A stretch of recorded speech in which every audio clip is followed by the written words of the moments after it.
is not interested in trade war. The focus of China is not on the US. This is a new trading system, a new globalization network. You shut off one channel, US and China. You set off reshuffle globalization frenzy, and they will realize, if you look at the data, in many, many major sectors, the majority of these Chinese companies have either already considered or moreover, if you implement the data, going global exports, Chinese exports really seamlessly flowed away from the US to other countries.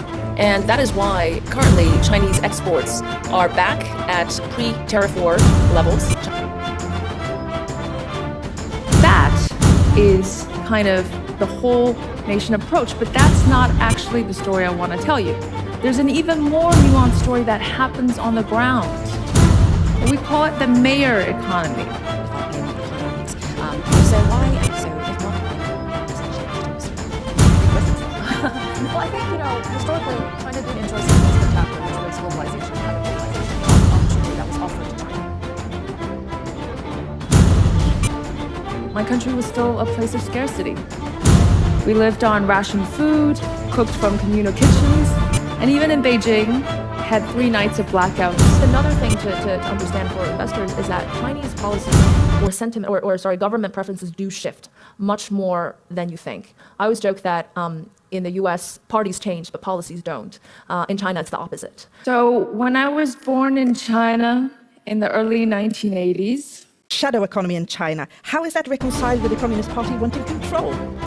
another very interesting, control is absolutely right, and they have to face between control and opening up. The shadow is a testing ground for liberalization. China remains a developing country.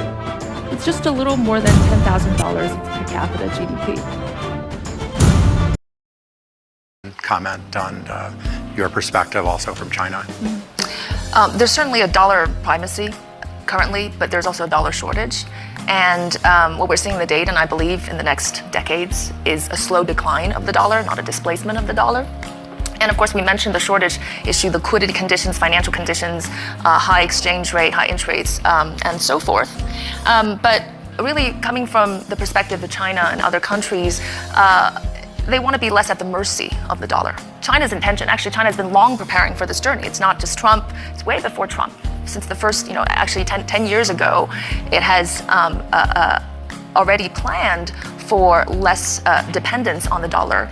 And so I totally echo Raghu's statement about let's focus on the geopolitical developments, which are really rapid and really important, which is fragmentation, multipolarity, and therefore diversification. If we look already in the data, the non-aligned countries' blocks of investment and trade versus the aligned, that has significantly changed compared to many years ago. So we're already seeing that happening. So diversification is the key word here. And from China's perspective, it wants to diversify all the currencies, wants to diversify all the payment channels, and has been long building this financial infrastructure.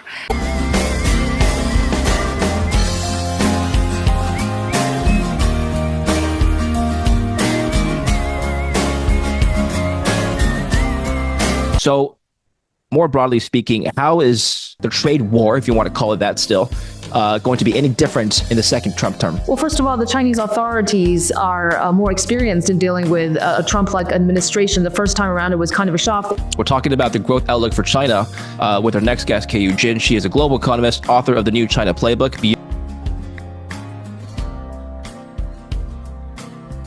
But that said, 40% of the reduction in trade with the U.S. the first time around during the first trade war was compensated by more trade with other economies. So, well, who are these other trade partners that China's working with? Actually, all over Europe. If you just look at the EV sector, renewables, battery, China is investing in factories and has been rerouting its trade for the last few years through countries like Mexico and Vietnam, obviously investing more there. There are foreign direct investments and trading through these other countries. And as we mentioned, trading with other economies, potential requirement for an intellectual property transfer from Chinese companies to Europe. How ironic is that, given that only a few years ago they were talking and complaining about Chinese companies asking for technology transfers. So you think that the GDP will shift more towards services, technology, less on manufacturing? Absolutely, it's already happening. First of all, because of the technology-enabled service trade or services, China's service productivity growth is higher and higher. Look look at Huawei, since it's been sanctioned by Trump, its profits and revenue has soared, and it's been able to come out with the newest handset with the latest innovative features, its own chips, fully used by fully utilizing domestic capacity. When I was going to school, or a little bit before when I was going to school in the U.S., people wanted a job in the U.S. They wanted to stay in the U.S. That was kind of the dream. And then a few years after I graduated, it started that Chinese students were returning. Guest Keyu Jin. She is a global economist, author of the New China Playbook.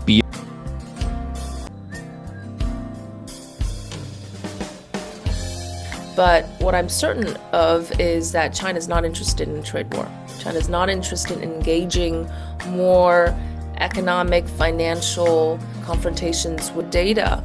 In many, many major sectors, the majority of these Chinese companies have either already considered or already implementing. It's not just the US that is the only country with which it can work. It has a huge market in the developing countries. Meanwhile, the US share is declining, which means that China is even more integrated in the global economy than in the past, that Chinese companies demand of international companies, and now the tape have completely turned around.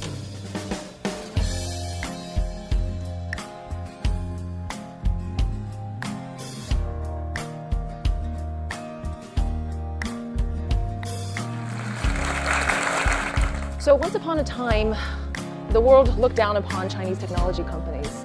They were considered to be copycats, imitators, appropriator, rather than innovator. So that was true. So that was true. So that was true. There are three common explanations for why that is for China's success. The common explanations are protectionism, government protectionism, or outright theft, or cheap labor. Now, all of these things happened, but none of it is true. None of it is the real explanation driving China's technology. So today, China has the fastest supercomputer in the world. Its digital payments market is 50 times larger than that of the US. So today, China has the fastest supercomputer in the world. Its digital payments market is 50 times larger than that of the US.